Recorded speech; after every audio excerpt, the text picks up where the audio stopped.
நாடு முழுவதும் பல குற்ற சம்பவங்கள் நடந்துகிட்டு தான் இருக்கு. காவல்துறையினரும் விசாரிச்சுக்கிட்டு தான் இருக்காங்க. அது மாதிரியான பல குற்ற சம்பவங்களின் தொகுப்பு தான் நிகழ்தகவு.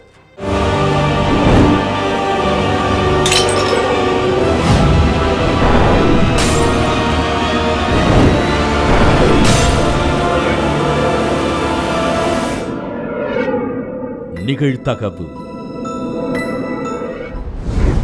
வீட்டின் முன்பு பாட்டியுடன் சேர்ந்து விளையாடிக் கொண்டிருந்த 3 வயது சிறுமி திடீரென பறந்து வந்து வெடித்த மர்ம பொருள். கடும் தீக்காயத்தில் அலறி அடித்த அப்பாவி சிறுமி. சம்பவ இடத்திற்கு வந்து போலீசார் சோதனை செய்த போது காத்திருந்த அதிர்ச்சி. சிறுமியின் மீது பெட்ரோல் குண்டு வீசிவிட்டு தப்பி சென்றவன் யார்? நடந்தது என்ன?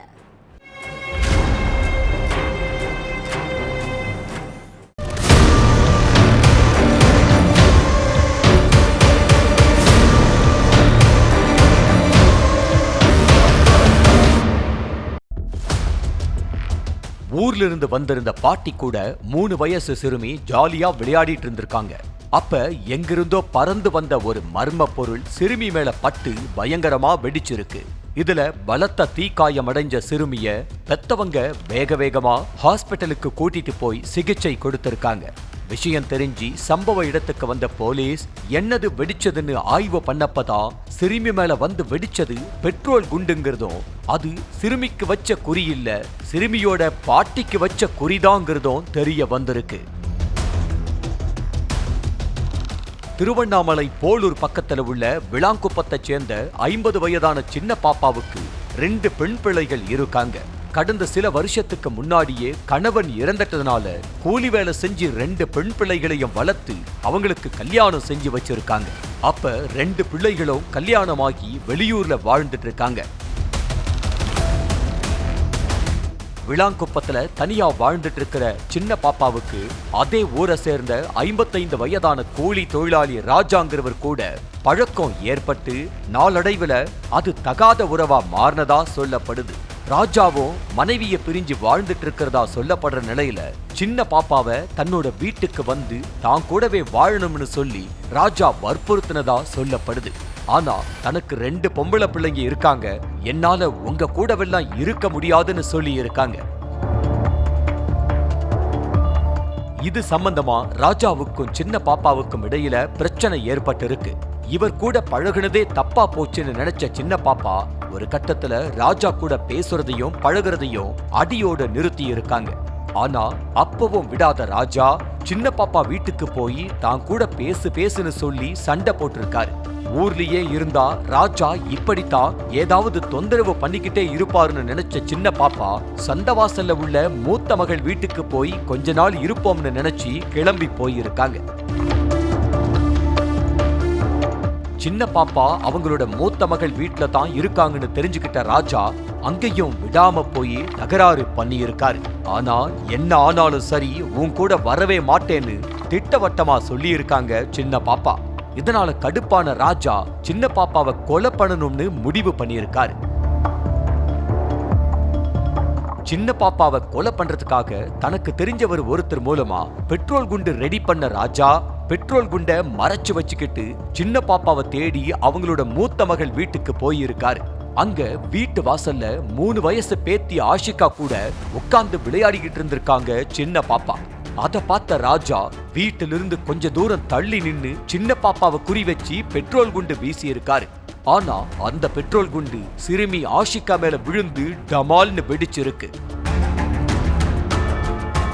பெட்ரோல் குண்டு வெடிச்சதுல பலத்த காயமடைந்த சிறுமியை தூக்கிட்டு போய் ஹாஸ்பிட்டல்ல அனுமதிச்சிருக்காங்க. முதல்ல என்ன வெடிச்சதுன்னே தெரியாம சின்ன பாப்பாவும் சிறுமியோட அப்பா அம்மாவும் குழம்பி போய் நின்னாங்க. போலீஸ் வந்து சோதனை பண்ணதுக்கு அப்புறம் தான் அது பெட்ரோல் குண்டுங்கிறதே தெரிய வந்திருக்கு. அதுக்கப்புறம் சிசிடிவி காட்சிகளை ஆய்வு பண்ணப்ப பெட்ரோல் குண்டை வீசினது ராஜா தாங்கிறது தெரிஞ்சிருக்கு. பெட்ரோல் குண்டு வீசிட்டு தப்பி ஓடின ராஜாவை போலீசார் தீவிரமா தேடிட்டு இருக்காங்க.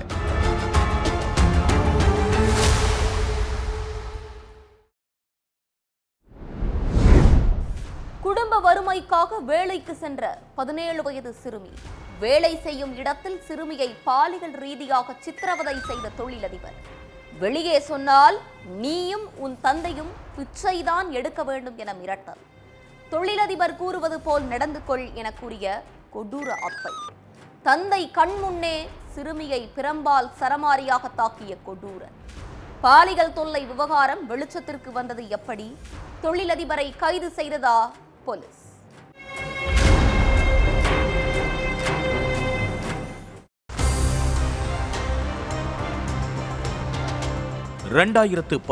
ஆண்டு கோவை பொள்ளாச்சியில் நடந்த கூட்டு பாலியல் சம்பவம் ஒட்டுமொத்த தமிழகத்தையே அதிர வச்சுச்சு. கல்லூரி மாணவிகள் மட்டுமில்ல, திருமணமான பெண்களையும் கடத்திட்டு போய் அடிச்சு துன்புறுத்தி நாசமாக்குன அரக்க கும்பலுக்கு கிட்டத்தட்ட 6 வருஷத்துக்கு அப்புறம் சரியான தண்டனை கிடைச்சிருக்கு. குற்றவாளிகள் 9 பேருக்கு சாகிற வரைக்கும் ஆயுள் தண்டனை வழங்கினது பாதிக்கப்பட்ட பெண்களுக்கு மட்டுமல்ல, பலருக்கும் மன நிறைவை கொடுத்திருக்கு. மக்களை கொந்தளிக்க வச்ச சம்பவத்துக்கு நீதி கிடைச்சு 1 வாரம் கூட ஆகாத நிலையில அதே பொள்ளாச்சியில மற்றொரு பாலியல் சம்பவம் நடந்திருக்கிறது. பொள்ளாச்சிக்கு என்னாச்சுங்கிற கேள்வியை எழுப்பியிருக்கு. இரவு 10 மணிக்கு மேல பொள்ளாச்சி அனைத்து மகளிர் காவல் நிலையத்துக்கு பெண் ஒருத்தங்க கண்ணீரும் கம்பளையுமா வந்திருக்காங்க. கூடவே தன்னுடைய 17 வயசு பொண்ணையும் அழைச்சிட்டு போயிருக்காங்க. அவங்கள பார்த்த காவலர்கள் என்னம்மா ஆச்சு, எதுக்கு அலறீங்கன்னு கேட்டிருக்காங்க.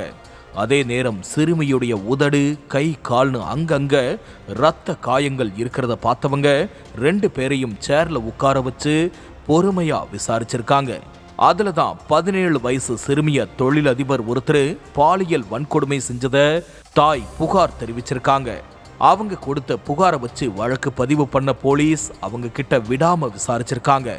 அதுல தான் சிறுமிக்கு என்ன நடந்ததுங்கிற விஷயம் வெளிச்சத்துக்கு வந்து பதற வச்சிருக்குது.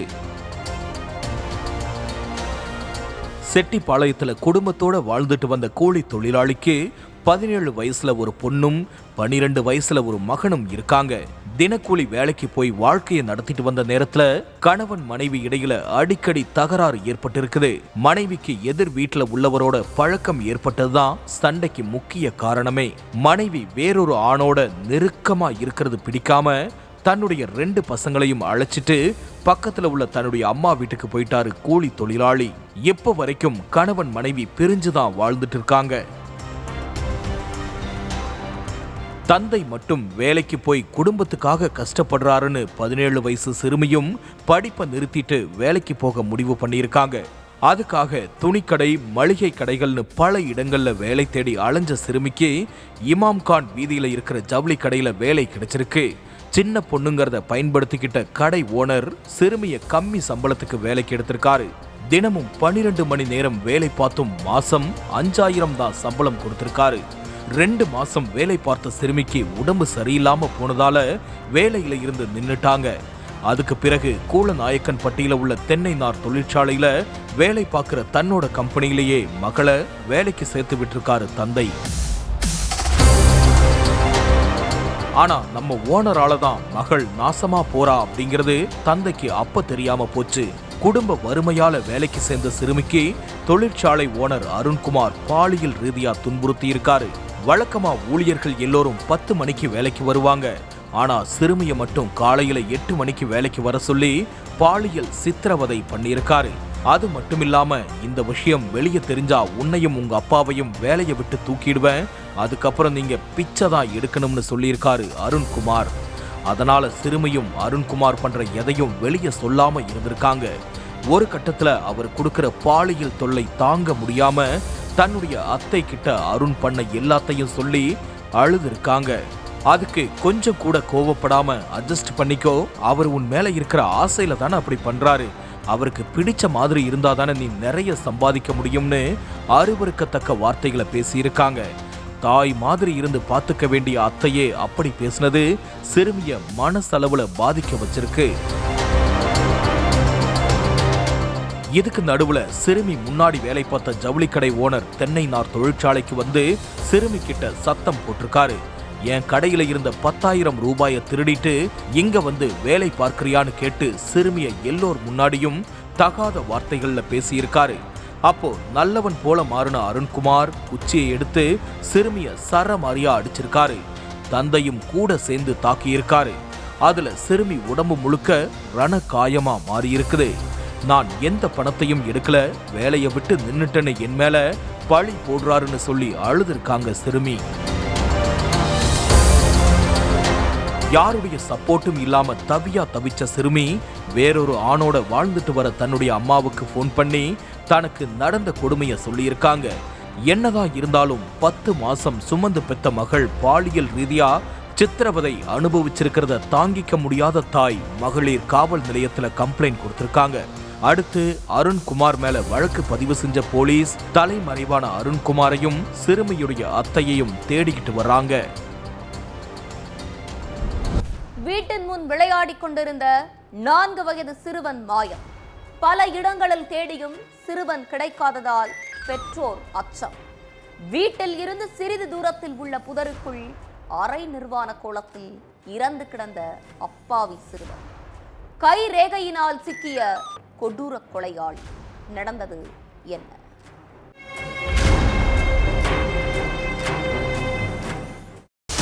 வீட்டு காம்பவுண்ட்ல விளையாடிட்டு இருந்த 4 வயசு சிறுவனை காணும்னு பெத்தவங்க பதறி போயிட்டாங்க. பக்கத்து வீட்டுல விளையாடுறானோன்னு நினைச்ச பெத்தவங்க அங்க போய் பார்த்திருக்காங்க. ஆனா எங்க தேடியும் சிறுவன் கிடைக்கவே இல்லை. அதுக்கப்புறம் வீட்டை சுத்தி முத்தி தேடி பார்த்தப்போ வீட்டுக்கு கொஞ்ச தூரம் தள்ளி இருக்கிற ஒரு காலி இடத்துல முட்புதர்களுக்குள்ள அந்த சிறுவன் அரை நிர்வாண நிலையில சடலமா கிடந்திருக்கான். ஆசையா பெத்து வளர்த்த மகன் அரை நிர்வாண கோலத்துல சடலமா உயிரிழந்து கிடந்ததை பார்த்து பெத்தவங்க துடிச்சு போயிட்டாங்க. தகவல் தெரிஞ்சு சம்பவ இடத்துக்கு போன போலீஸ் சிறுவனுடைய சடலத்தை கைப்பற்றி போஸ்ட்மார்ட்டத்துக்கு அனுப்பி வச்சாங்க. அதுக்கப்புறம் நடத்தின புலன் விசாரணையில தான் சிறுவனுக்கு நடந்த கொடூரத்தை பத்தியே வெளியில தெரிஞ்சிருக்கு.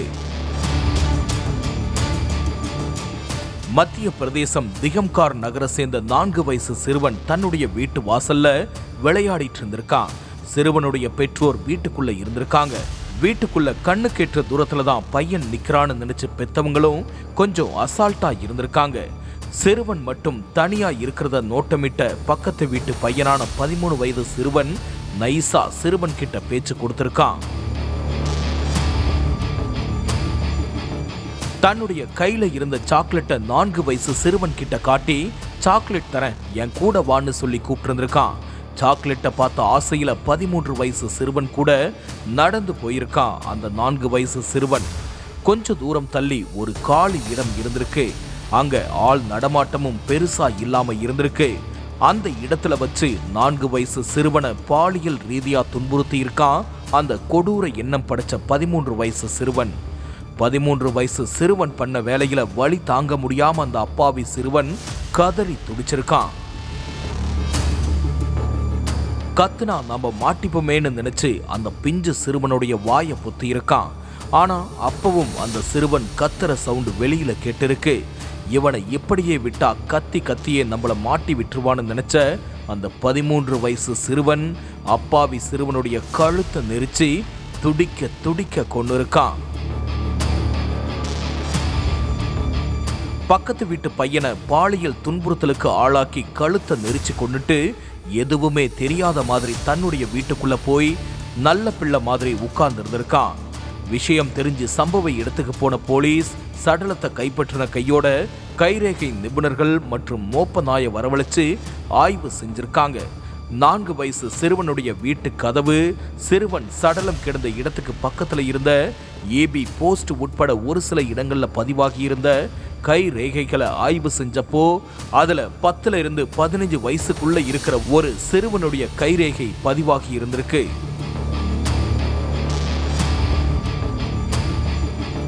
கைரேகையை வச்சு பார்க்கும்போது சிறுவனை இந்த நிலைமைக்கு ஆளாக்குனதும் இன்னொரு சிறுவனாதான் இருக்கும்னு நினைச்ச போலீஸ் அந்த ஏரியாவில் உள்ள 4-5 சிறுவர்கள் கிட்ட கேஷுவலா பேசுற மாதிரி போலீஸ் சில கேள்விகள் கேட்டாங்க. அதுல ஒரே ஒரு சிறுவன் மட்டும் போலீஸ் கிட்ட ரொம்ப பயந்து பேசியிருக்கான். அதனால அவன் மேல போலீஸுக்கு சந்தேகம் அதிகமாகி இருக்கு. அந்த சிறுவனுடைய கைரேகையை சேகரிச்சு பார்த்தப்போ அந்த சிறுவனுடைய கைரேகையும் இறந்து போன சிறுவன் வீட்டு கதவுல பதிவாகி இருந்த கைரேகையும் மேட்ச் ஆகி இருந்திருக்கு. அதுக்கப்புறம் அந்த 13 வயசு சிறுவன் கிட்ட துருவி துருவி விசாரிச்சப்பதான் தான் பண்ண கொடுஞ்செயலை அவனே வாயை திறந்து சொல்லியிருக்கான். விசாரணைக்கு அப்புறம் 4 வயசு சிறுவனை பாலியல் ரீதியா துன்புறுத்தி கழுத்தை நெரிச்சு கொண்ட 13 வயசு சிறுவனை போலீஸ் அரெஸ்ட் பண்ணி சிறுவர் சீர்திருத்த பள்ளியில சேர்த்திருக்காங்க. அந்த பையன் பக்கத்துல உள்ள ஸ்கூல்ல 7ஆம் வகுப்பு படிச்சிட்டு இருந்திருக்கான். பாடம் கற்க வேண்டிய வயசுல பாலியல் குற்றச்சாட்டுல சிக்கி 13 வயசு சிறுவன் அரெஸ்ட் ஆகி இருக்கிற சம்பவம் அதிர்ச்சியை கொடுத்திருக்கிறதோட எதிர்கால தலைமுறையினரை பத்தின பயத்தையும் சேர்ந்தே ஏற்படுத்தி இருக்கு. சமீப காலமா சிறுவர் சிறுமிகளுக்கு எதிரான குற்றங்களும் சரி, சிறுவர் சிறுமிகள் பண்ற குற்றங்களும் சரி, ரெண்டுமே எல்லை மீறி போயிட்டு இருக்கு.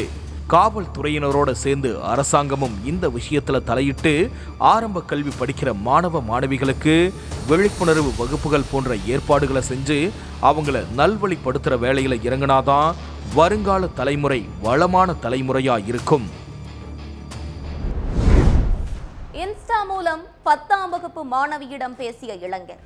முதலில் நட்பாக பேசி அடுத்து காதல் என்ற பெயரில் பலமுறை மாணவியோடு அவுட்டிங்.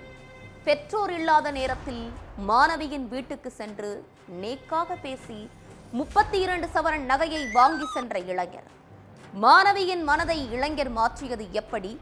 32 சவரன் நகையை கொடுக்கும் அளவுக்கு மாணவியிடம் இளைஞர் பேசியது என்ன?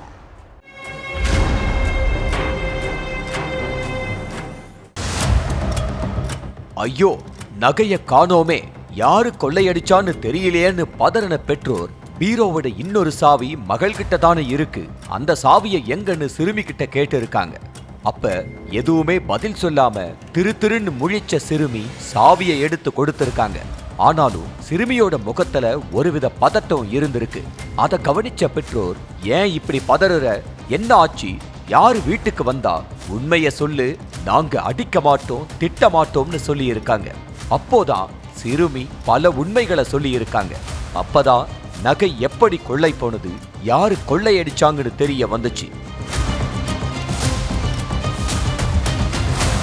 நெல்லை கூடங்குளம் அணுமின் நிலையத்துல சேலம் பகுதியைச் சேர்ந்த எத்துராஜ் சூப்பர்வைசரா வேலை பார்த்துட்டு இருக்காரு. இவரோட 15 வயசு மகள் 10ஆம் வகுப்பு படிச்சுட்டு இருக்காங்க. வீட்டுக்கு வந்த பிறகு செல்போன்லயே மூழ்கி கிடந்த மாணவிக்கு இன்ஸ்டாகிராம்ல திருச்சியை சேர்ந்த முகமது ஷாஹில் கிட்ட பழக்கம் ஏற்பட்டு இருக்கு. நட்பா பேசிட்டு இருந்த மாணவி கிட்ட லவ் பண்றேன்னு சொல்லி இருக்கா முகமது ஷாஹில். நான் ஃப்ரெண்ட்லியா தான் பேசுனேன், லவ் பண்ண விருப்பம் இல்ல, படிப்பு மேல மட்டும்தான் என்னோட கவனம் இருக்குதுன்னு மாணவி சொன்னப்ப, நீ படிச்சு முடிக்கிற வரைக்கும் நான் காத்திருப்பேன், அதுக்கப்புறம் உங்க அப்பா கிட்ட வந்து பொண்ணு கேட்டு உன்னைய கல்யாணம் பண்ணிப்பேன்னு மாணவியோட மனசை கரைச்சிருக்கா முகமது ஷாஹில். அதோட நீ படிப்ப பாரு, நான் அது வரைக்கும் ஏதாவது ஒரு பிசினஸ் ஸ்டார்ட் பண்ணி பெரிய ஆளா ஆகிடுறேன்னு சொன்ன முகமது ஷாஹில், ஆனா பிசினஸ் பண்றதுக்கு முதலீடு பணம் தான், அது இல்லைன்னு அப்பாவி மாதிரி பேசியிருக்கான். அதை கேட்ட சிறுமி, பிசினஸ் பண்ண எவ்வளவு பணம் தேவைப்படும்னு கேட்டிருக்காங்க. குறைந்தபட்சம் 50 லட்சம் தேவைப்படும், நானும் என் நண்பனும் பாதி பாதி பணத்தை போட்டு ஆரம்பிக்கலாம்னு இருக்கோம்னு சொல்லி இருக்கான் முகமது ஷாஹில். ஆனா என் நண்பன் கிட்ட பணம் இருக்குது, என்கிட்ட தான் பணம் இல்லைன்னு ஒரு சோக டைலாக் விட்டுருக்கான். அதை கேட்டு மன உருகின மாணவி, ஐயோ என்கிட்ட பணம் இல்லையே, இருந்தா கூட தந்துருவேன்னு சொல்லி இருக்காங்க. ஆமா, நீயே ஸ்கூலுக்கு போயிட்டு இருக்க, உன் கையில எப்படி இருக்கும்னு நல்லவ மாதிரி பேசின முகமது ஷாஹில், எங்க அம்மா கிட்ட கூட நகைகள் இல்ல, ஒருவேளை நகைகள் இருந்தா அந்த நகைகளை அடகு வச்சு பணம் வாங்கியிருப்பேன், பிசினஸ் ஸ்டார்ட் பண்ணியிருப்பேன்னு மறுபடியும் அப்பாவி மாதிரியே பேசியிருக்கான். அப்போ என்கிட்ட கூட நகைகள் இல்ல, ஆனா எங்க அம்மா நகைகள் தான் வீட்டுல இருக்கு, அதை கொடுத்தா அம்மா கண்டுபிடிச்சிருவாங்களே, என்ன பண்றதுன்னு கேட்டிருக்காங்க சிறுமி. அதை கேட்ட உடனே முகமது ஷாஹில் மனசுல ஒரு கணக்கு போட்டிருக்கான். எப்படியாவது சிறுமி கிட்ட இருந்து நகைய வாங்கிடணும்னு பிளான் பண்ணியிருக்கான். உன்னை பார்க்கணும் போல இருக்குது, உங்க வீட்டுக்கு வரவான்னு கேட்டிருக்கான் முகமது ஷாஹில். வீட்டுல அம்மா அப்பா இல்லாத நேரம் பார்த்து சிறுமி வர சொன்னதும் கூடவே அப்துல் ரஹ்மான்ங்கிற இளைஞரையும் அழைச்சிட்டு போயிருக்கான் முகமது ஷாஹில். இவன் தான் என்னோட பிசினஸ் பார்ட்னர்னு அப்துல் ரஹ்மான அறிமுகப்படுத்தி இருக்கான் முகமது ஷாஹில். அப்ப என்கிட்ட பணம் இருக்குது, பாவம் அவனுக்கு தான் உதவி பண்ண ஆள் இல்லைன்னு அப்துல் ரஹ்மான் சொல்லி இருக்கான். அதனால பரிதாபப்பட்ட சிறுமி, எங்க வீட்டு பீரோ சாவி என்கிட்ட தான் இருக்குது, அம்மாவோட நகையை தர்றேன், ஒரு மாசத்துக்குள்ள திரும்ப தந்துருங்க, பீரோவுல நகையை வச்சிடுறேன்னு சொல்லி இருக்காங்க. ரிஸ்கே எடுக்காம நகை கிடைக்க போகுதுங்கிற சந்தோஷம் மனசுக்குள்ள இருந்தாலும் அதை வெளியே காட்டிக்காத முகமது ஷாகில், உனக்கு ஏன் சிரமம்னு சும்மா பேச்சுக்கு சொல்லிட்டு பீரோவோட சாவியை மகிழ்ச்சியா வாங்கி இருக்கான். பீரோவில் இருந்த 32 சவரன் நகையை வாங்கிய முகமது ஷாகில் ஒரே மாசத்துல தந்துடுறேன்னு போயிட்டான். ஆனா 3 மாசமாகியும் நகைய முகமது ஷாகில் கொடுக்கவே இல்ல. சிறுமியும் கேட்டு கேட்டு பார்த்திருக்காங்க. ஆனா பணத்தை கொடுக்காத முகமது ஷாகில் சிறுமியோட பேசுறதையே தவிர்த்துட்டான். இதுக்கிடையில தான் சொந்தக்காரங்க வீட்டு கல்யாணத்துக்கு போறதுக்காக சிறுமியோட தாய் நகைகளை பீரோவுல தேடி இருக்காங்க. நகை இல்லாததை பார்த்து ஷாக்கான தாய் சிறுமி கிட்ட இன்னொரு சாவி இருக்க, அந்த சாவியை யாராவது திருடி நகையை எடுத்துட்டாங்களான்னு சந்தேகப்பட்டு சாவியை கேட்டிருக்காங்க. அப்பதான் சிறுமி தயங்கி தயங்கி எல்லா விஷயத்தையும் சொல்லி இருக்காங்க. அடுத்து சிறுமியை அழைச்சுக்கிட்டு கூடங்குளம் போலீஸ் ஸ்டேஷன்ல போய் கம்ப்ளைண்ட் கொடுத்திருக்காங்க. அதுக்கப்புறம் விசாரணையில இறங்கின போலீசார் திருச்சிக்கு போய் முகமது ஷாகிலையும் அப்துல் ரஹ்மானையும் கைது பண்ணியிருக்காங்க. இளைஞர்கள் 2 பேருமே இந்த சிறுமி கிட்ட மட்டும்தான் நைஸா பேசி நகைய வாங்கி இருக்காங்களா, இல்ல இதே மாதிரி நிறைய பேரை ஏமாத்தி நகைய பறிச்சிருக்காங்களான்னு தொடர்ந்து விசாரிச்சுட்டு இருக்காங்க. ஒவ்வொரு குற்றங்களின் முடிவும் சட்டத்தின் கையில். விசாரணை தொடரும். பார்க்கலாம் அடுத்த நிகழ்தகவல்.